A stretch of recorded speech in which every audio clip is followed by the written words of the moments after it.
Diciembre de 1943. Auschwitz-Birkenau, Polonia ocupada por Alemania. El humo de las chimeneas del crematorio se mezclaba con la niebla matinal, colgando bajo, sobre el suelo helado.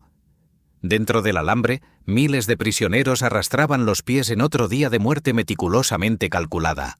Fuera del perímetro, más allá de las torres de vigilancia y las vallas eléctricas, un prisionero de guerra británico llamado Charles Coward permanecía de pie con su uniforme de la Wehrmacht, una carpeta en la mano, preparándose para caminar directamente hacia el infierno.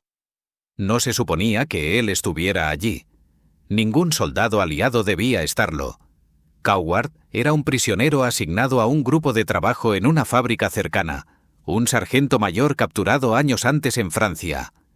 Por derecho, debería haberse mantenido al margen, sobrevivir a la guerra en silencio y volver a casa. Pero Charles Coward había visto algo que lo cambió todo.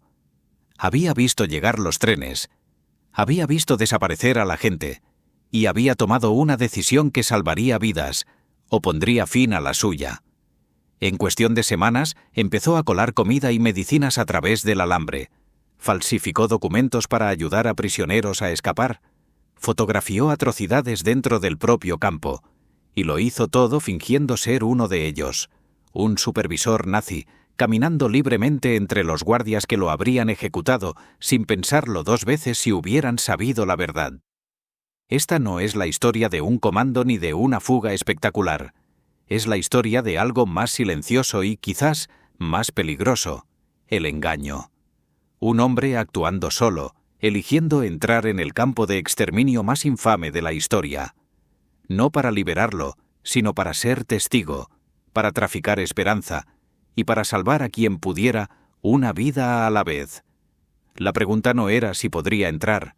La pregunta era si alguna vez lograría salir. Charles Joseph Coward no nació siendo un héroe. Nació en 1905, en Edmonton, al norte de Londres, en una familia obrera que valoraba el trabajo duro, el ingenio y el mantener la cabeza baja. Su padre era jornalero. Su madre cosía para ganarse un poco más. Charles dejó la escuela a los 14 años y empezó a trabajar en una fábrica.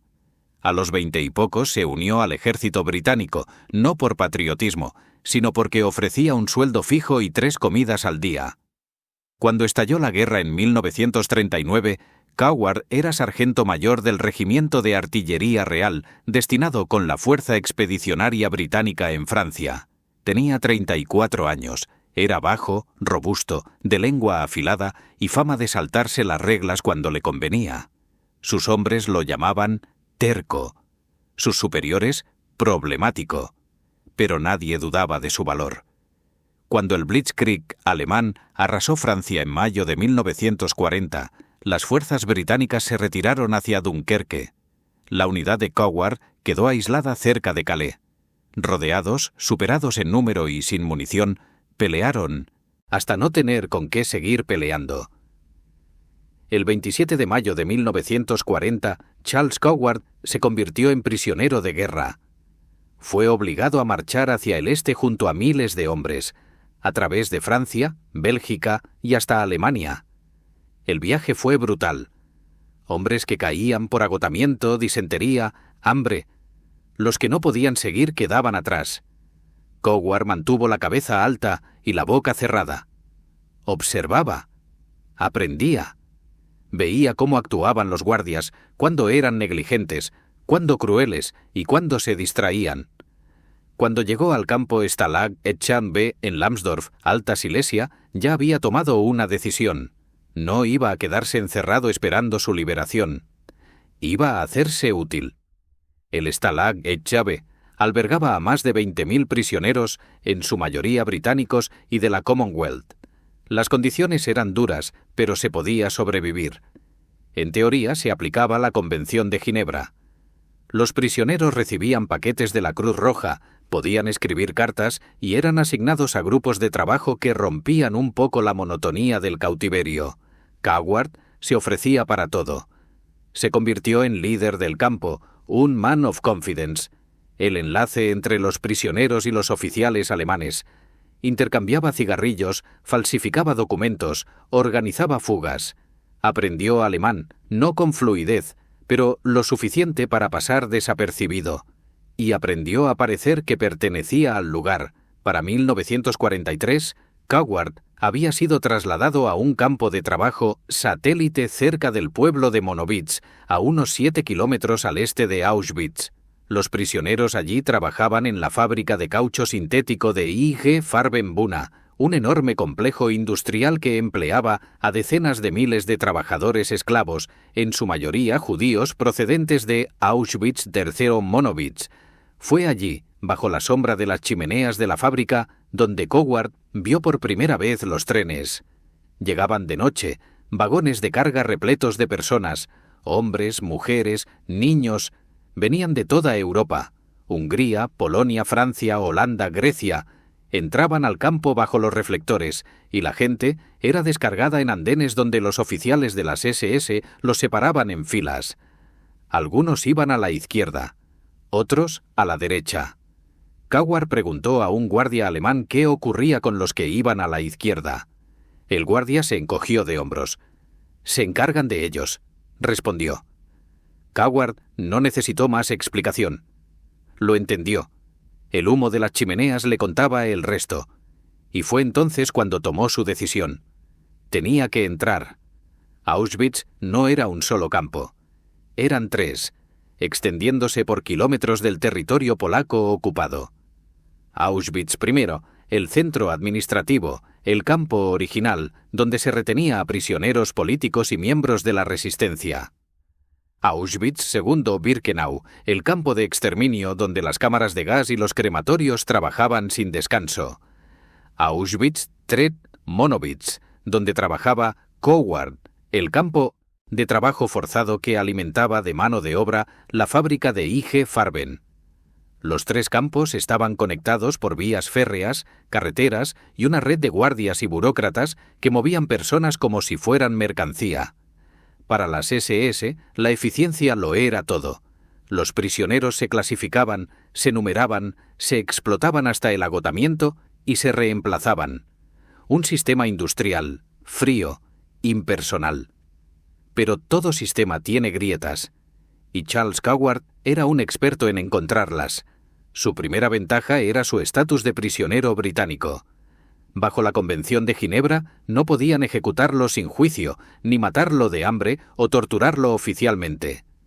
Los alemanes, conscientes de la mirada internacional, mantenían al menos las apariencias con los prisioneros aliados. Su segunda ventaja era su posición. Como suboficial superior y enlace con los alemanes, tenía acceso a oficinas administrativas, almacenes y rutas de transporte. Portaba documentos, se movía libremente entre el recinto de prisioneros y la fábrica, y, lo más importante, llevaba un uniforme modificado de la Wehrmacht, del tipo que usaban los supervisores de trabajo. Para un observador casual, para un guardia distraído, Charles Coward parecía uno de ellos. Empezó a poner a prueba los límites. Caminaba cerca de la valla que separaba el recinto de los prisioneros británicos del campo de trabajo de Auschwitz. Charlaba con los guardias, les ofrecía cigarrillos, hacía preguntas. Poco a poco, con cautela, fue ganándose su confianza. Lo veían todos los días. Se volvió alguien familiar, invisible, en cierto modo. Y entonces, una mañana a finales de 1943, Charles Coward cruzó la puerta. No pidió permiso. No se anunció. Simplemente se unió a un grupo de supervisores alemanes que entraban en la sección laboral de Monowitz con una carpeta bajo el brazo y el rostro imperturbable. Los guardias lo dejaron pasar. Dentro, el mundo cambió. Los prisioneros de Monowitz eran esqueletos vivientes. Sus uniformes colgaban de sus cuerpos como trapos. Sus ojos estaban vacíos. Sus movimientos eran lentos, automáticos. Se arrastraban entre los barracones y la fábrica en silencio, demasiado exhaustos para hablar, demasiado rotos para tener esperanza. Coward siguió caminando. No se quedó mirando. No reaccionó. Se movía como si tuviera todo el derecho de estar allí, inspeccionando, observando, tomando notas. Nadie lo detuvo. Esa primera visita duró menos de 20 minutos. Pero fue suficiente. Coward había visto las condiciones. Había visto a los niños. Había visto los números tatuados en los antebrazos, las palizas, la crueldad casual de los guardias. Y también vio otra cosa. Una oportunidad. Porque si había logrado entrar una vez, podía hacerlo de nuevo. Y si podía entrar, podía llevar cosas. Comida, medicina, información. La pregunta era cuánta ayuda podía hacer pasar antes de que alguien se diera cuenta. El primer acto de resistencia, de Charles Coward, fue pequeño. Casi invisible. Un pedazo de pan, envuelto en un trapo, deslizado por el alambre hacia un prisionero judío durante un cambio de turno. El hombre lo miró confundido, aterrorizado. Coward no dijo nada. Simplemente se dio la vuelta y siguió caminando. Al día siguiente lo hizo otra vez. Y luego, otra vez.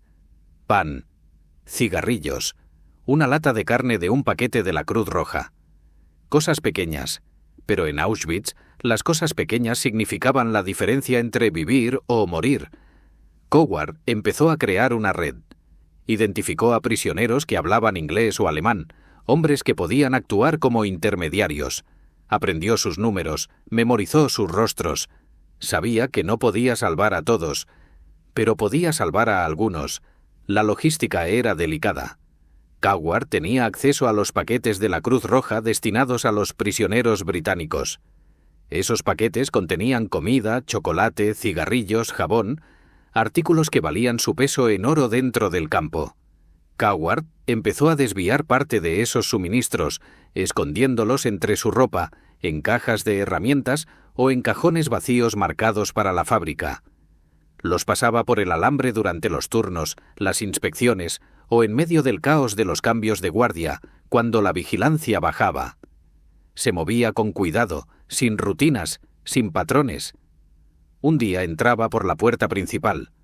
Al siguiente, por un hueco en la valla cerca de las letrinas, y otro día camuflado entre un grupo de trabajadores. Los alemanes nunca lo descubrieron. Ni una sola vez. Pero contrabandear comida era solo el comienzo. Coward se dio cuenta de que podía hacer más.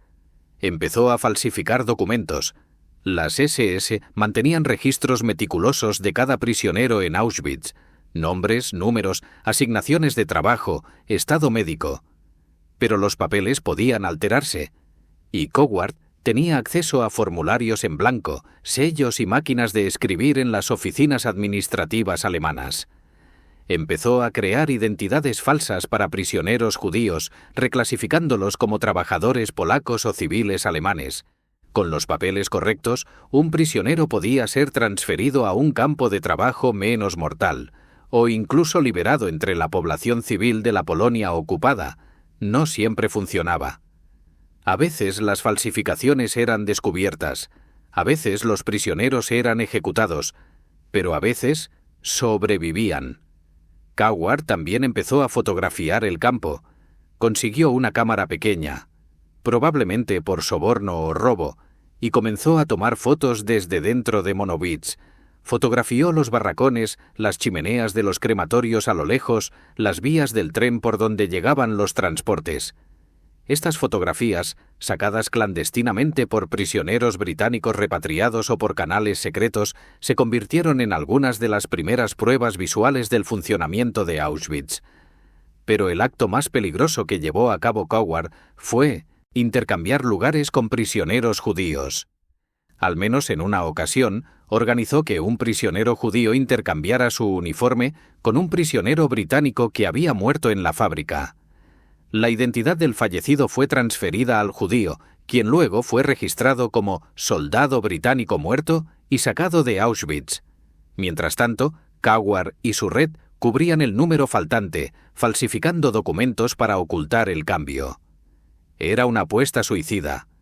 Si los descubrían, ambos habrían sido ejecutados en el acto. Pero funcionó. ¿Cuántas veces logró hacerlo? El número exacto es desconocido. Coward afirmaba haber ayudado a decenas. Algunos historiadores creen que fueron menos. La verdad probablemente esté en medio. Lo que sí es seguro es que Charles Coward, un prisionero de guerra británico sin autoridad, sin respaldo y sin garantía de sobrevivir, estaba saboteando desde dentro la maquinaria de muerte nazi. Y durante meses nadie se dio cuenta. Cada vez que Charles Coward entraba en Auschwitz, sabía que podía no salir con vida. El peligro no venía solo de los guardias, venía del propio sistema. Auschwitz funcionaba sobre la base de la sospecha. Los prisioneros que se comportaban de forma extraña eran golpeados o asesinados. Los guardias que fallaban en su deber eran reasignados. O peor, las SS operaban con una eficiencia despiadada, y cualquiera que interrumpiera esa eficiencia se convertía en un problema que debía resolverse. La supervivencia de Coward dependía de una sola cosa: la invisibilidad. No podía parecer demasiado servicial, ni demasiado activo. Tenía que mezclarse, moverse como agua entre las grietas, sin dejar huella. Pero la invisibilidad tenía un precio. Significaba presenciar atrocidades que no podía detener. Significaba caminar junto a prisioneros golpeados y no poder hacer nada. Significaba sonreír a guardias que despreciaba, intercambiar cigarrillos con hombres que operaban las cámaras de gas. El peso moral de aquello lo aplastaba. Años más tarde, Coward describiría la experiencia con frialdad. Decía sentirse como un fantasma, moviéndose dentro de una pesadilla de la que no podía despertar. Un incidente lo acompañó durante toda su vida. Durante una inspección rutinaria en la fábrica, Coward vio a un niño, no tendría más de 12 años, colapsar por agotamiento en el suelo. Un guardia se acercó, lo observó un instante y le disparó en la cabeza. Sin dudar, sin rabia, como parte de la rutina. Coward estaba a apenas 3 metros. No hizo nada. No podía. Cualquier reacción, cualquier protesta lo habría delatado. Así que se quedó allí, con la carpeta en la mano, el rostro impasible, y vio morir a un niño. Esa noche, de regreso al recinto de prisioneros británicos, Coward se sentó solo en el barracón. No comió. No habló. Otro prisionero le preguntó si se encontraba bien. Coward respondió: «No, no lo estoy». Pero volvió al día siguiente, y al siguiente también, porque Coward entendía algo que muy pocas personas han tenido que enfrentar. Ser testigo tiene un costo, pero el silencio cuesta más. Si dejaba de ir, si dejaba de pasar comida o falsificar documentos, la gente que podía haber salvado moriría, y esas muertes serían su carga. Así que siguió yendo. A comienzos de 1944, las actividades de Coward empezaron a llamar la atención, no de los alemanes, sino de los propios prisioneros. Se corrió la voz, en susurros, entre los trabajadores judíos de Monowitz. Había un británico que ayudaba, un hombre que traía comida, un hombre en quien se podía confiar. Empezaron a acercarse a él con cautela, durante los cambios de turno o en medio del caos de la fábrica. Una petición en voz baja: «¿Tienes medicina?». Un ruego desesperado: «¿Mi hermano está enfermo? ¿Puedes ayudarlo?». Una pregunta que era casi una plegaria: «¿Puedes sacarme de aquí?». Coward ayudaba cuando podía, pero no podía ayudar a todos. Eran demasiados. La magnitud del horror escapaba a toda comprensión. Miles llegaban cada día. La mayoría moría en cuestión de horas. Un prisionero, un judío polaco llamado Joseph, testificaría más tarde que Coward le salvó la vida al hacerle llegar medicinas contra el tifus. Sin eso, dijo Joseph, lo habrían enviado a las cámaras de gas en cuestión de días. Otra, una joven llamada Esther, recordó que Coward falsificó documentos que la reclasificaron como trabajadora polaca, lo que permitió que la transfirieran a un campo fabril en Alemania. Ella sobrevivió a la guerra. Pero por cada vida salvada había cientos que Coward no podía alcanzar. Esa culpa lo perseguiría siempre. Años después, cuando le preguntaron por qué había hecho lo que hizo, Coward dio una respuesta simple: «Porque yo estaba allí, y podía hacerlo». No fue heroísmo. Fue necesidad, una obligación moral que, una vez vista, no podía ignorarse. Para la primavera de 1944, la suerte de Charles Coward empezaba a agotarse. Los alemanes estaban cada vez más paranoicos. El frente oriental se derrumbaba. Los bombardeos aliados se intensificaban. Las SS en Auschwitz endurecieron la seguridad, aumentaron las inspecciones y revisaban los documentos con más cuidado que nunca. Coward había recorrido el campo durante meses sin incidentes, pero cada visita aumentaba el riesgo. Bastaba una palabra equivocada, una mirada sospechosa, un papel que no cuadrara, y todo habría terminado. La primera vez que estuvo a punto de ser descubierto fue en marzo. Coward caminaba por el recinto de Monowitz cuando un oficial de las SS, al que no reconocía, lo detuvo. El oficial le pidió los papeles. Coward se los entregó con expresión neutra, aunque el corazón le golpeaba el pecho. El oficial los examinó con calma, pasando página por página. Luego lo miró directamente. «¿Eres británico?» «Sí, señor», respondió Coward. «¿Qué haces aquí?» «Inspección de la fábrica. Informe de eficiencia laboral». El silencio se alargó hasta parecer eterno. El oficial lo observó un instante más y luego le devolvió los papeles. «Siga». Coward se alejó sin mirar atrás. No empezó a temblar hasta que estuvo a salvo, fuera del alambre. La segunda vez fue peor. En abril, Coward estaba contrabandeando un paquete de medicinas por el cerco cuando un guardia lo vio ajustarse el abrigo. El guardia le gritó, ordenándole que se detuviera. Coward se quedó inmóvil. El guardia se acercó. «¿Qué llevas en el abrigo?» Coward pensó rápido. Metió la mano en el bolsillo y sacó un paquete de cigarrillos. «Solo esto», dijo. «¿Quieres uno?» El guardia lo miró, luego miró los cigarrillos. Tomó el paquete, asintió y se alejó. Coward exhaló. La medicina, escondida en una bolsa de tela cosida dentro del abrigo, no fue descubierta. Pero el susto más grave no vino de los alemanes, sino de un británico. En mayo, uno de los prisioneros de guerra del mismo campo, un soldado llamado Daniels, empezó a sospechar. Había notado las ausencias de Coward, las raciones extra que parecía conseguir, las conversaciones en voz baja con ciertos prisioneros. Una noche lo enfrentó en el barracón. «Estás tramando algo, Coward, y creo que vas a hacernos matar a todos». Coward no lo negó. Simplemente lo miró y dijo: «Si le cuentas a los alemanes, mucha gente morirá. Si te callas, tal vez algunos vivan. Tú decides». Daniels lo miró largo rato. Luego se dio la vuelta y se fue.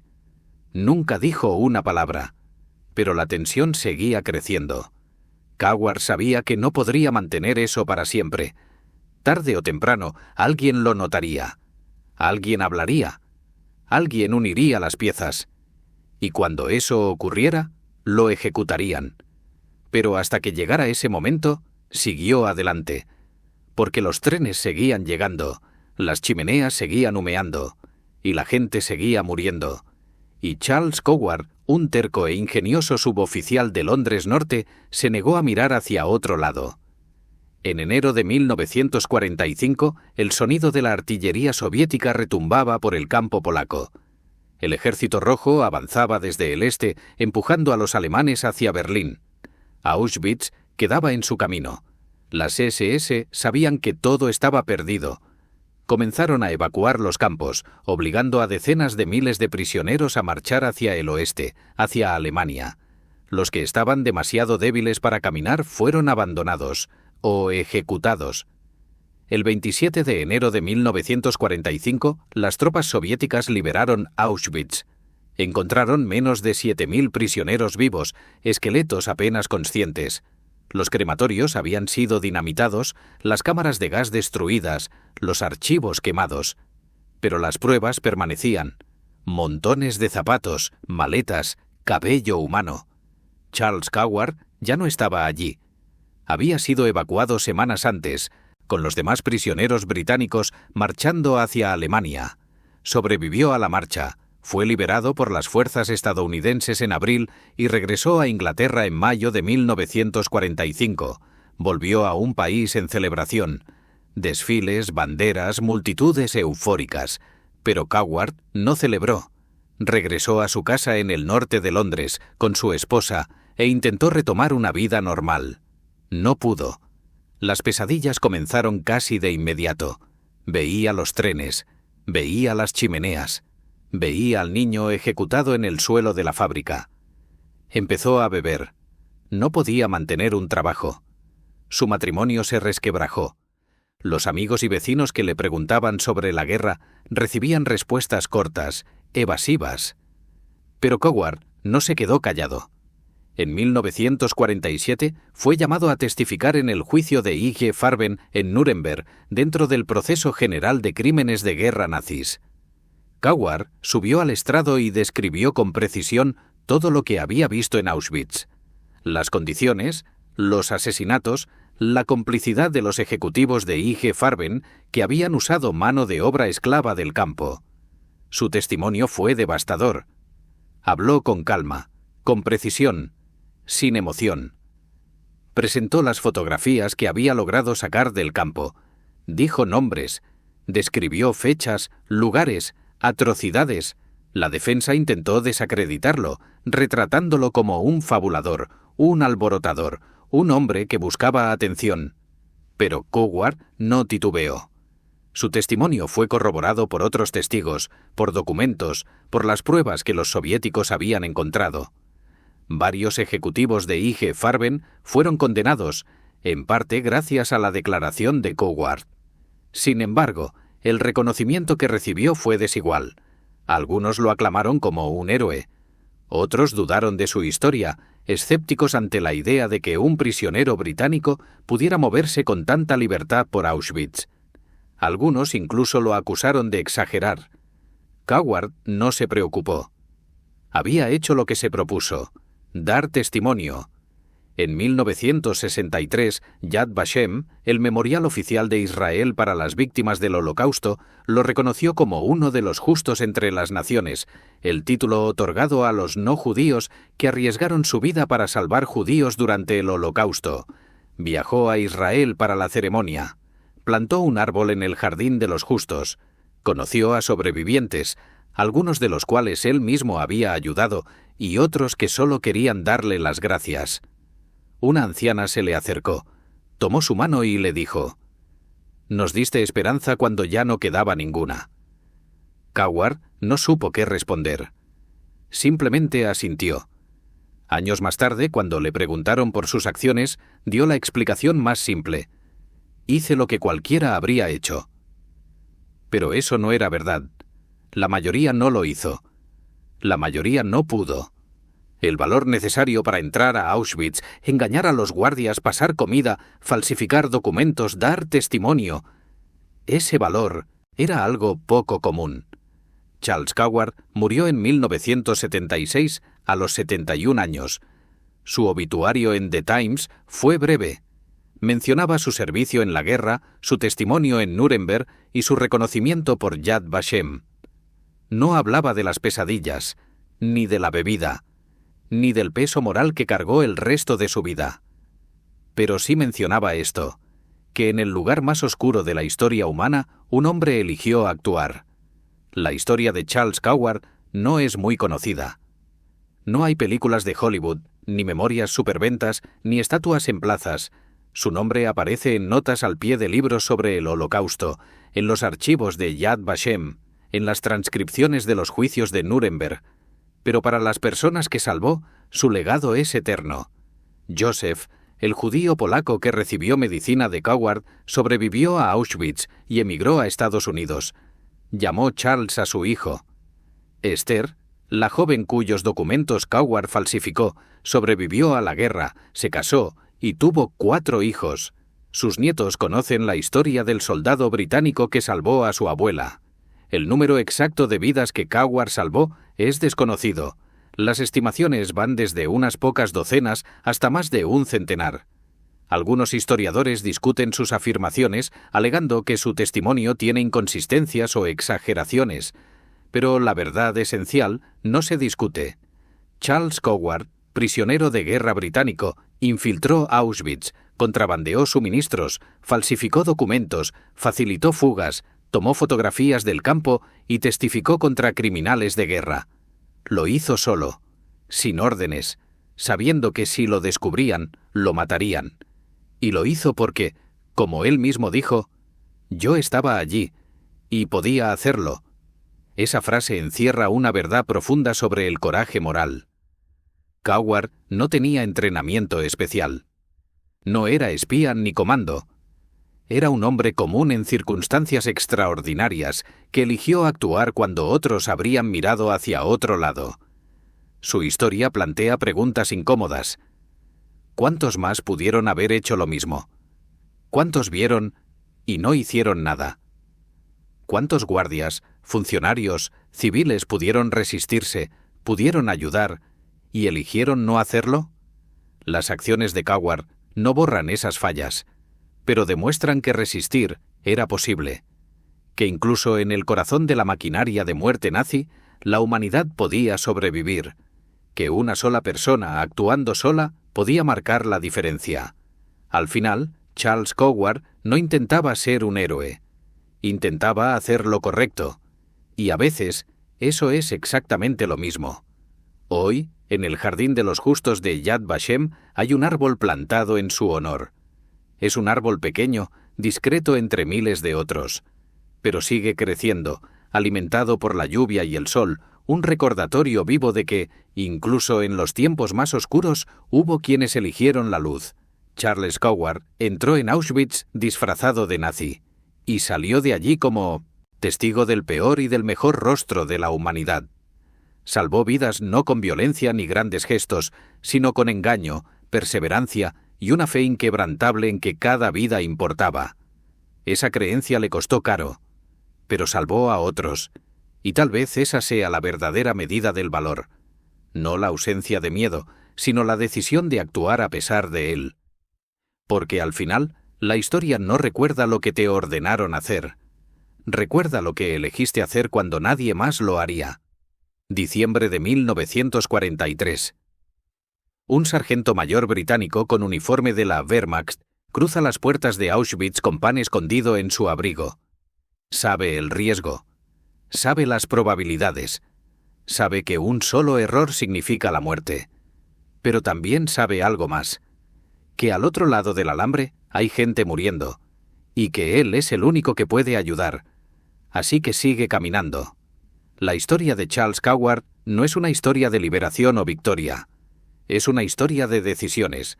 Decisiones pequeñas, peligrosas y repetidas de actuar cuando no hacerlo habría sido más fácil, más seguro, más sensato. No acabó con el Holocausto. No destruyó Auschwitz, pero salvó vidas. Y dio testimonio. Y al hacerlo, demostró que incluso en el infierno la humanidad puede sobrevivir. Años después de la guerra, alguien le preguntó si alguna vez se había arrepentido de lo que hizo. Pensó un momento y respondió: no, me arrepiento de lo que no pude hacer. Esa respuesta, más que cualquier medalla o reconocimiento, resume quién fue Charles Coward, un hombre que vio lo peor de la humanidad y decidió ofrecer lo mejor de sí mismo. Su historia nos recuerda que el mal prospera no solo por la acción, sino por la inacción, por mirar hacia otro lado, por elegir la seguridad sobre la conciencia. Charles Coward no miró hacia otro lado, caminó hacia el fuego, y al hacerlo, encendió una pequeña llama de esperanza en el lugar más oscuro de la tierra. Esa llama aún arde, en los sobrevivientes que salvó, en el testimonio que dejó, en el árbol que crece en Jerusalén, y en la simple y poderosa verdad de que una sola persona, actuando sola, puede cambiar el mundo, no con grandes gestos ni heroísmos imposibles, sino haciendo lo correcto, cuando más importa, aunque nadie lo vea, especialmente cuando nadie lo ve.